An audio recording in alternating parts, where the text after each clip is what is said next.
Hello guys, welcome my YouTube channel. ഞാൻ ഇന്നുള്ളത് കാഞ്ചിശ്രീ കാമാക്ഷമ്മൻ കോവിലിൻ്റെ അവിടെയാണ്. ഇന്ന് അവിടെ ഉത്സവമാണ്, അതുകൊണ്ട് നമ്മളെല്ലാവരും ഇന്ന് അവിടെ പോയതാണ്. അപ്പോൾ അടിപൊളി സൂപ്പർ ഡെക്കറേഷനാണ് അവിടെ കൊടുത്തിരിക്കുന്നത്.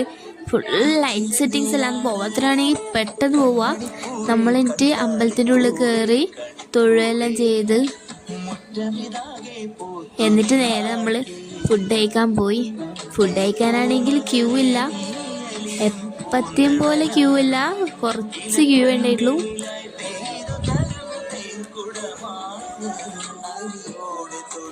ഫുഡിനെ പറ്റി പിന്നെ പറയേണ്ട ആവശ്യമില്ലല്ലോ, നല്ല അടിപൊളി ഫുഡാണ്. സാമ്പാറും ചോറും കൂട്ടുകറിയും പായസവും വറവൊക്കെ ആയിട്ട് അടിപൊളി ഫുഡാണ്. നമ്മൾ ഫുഡെല്ലാം കഴിച്ച് പിന്നെ നേരെ വീട്ടിലേക്ക് പോയി. അപ്പോൾ ഇന്നത്തെ വ്ളോഗ് ഇത്രയേ ഉള്ളൂ. ഇഷ്ടപ്പെട്ടെന്നെ ലൈക്ക് ചെയ്യൂ. Okay, by.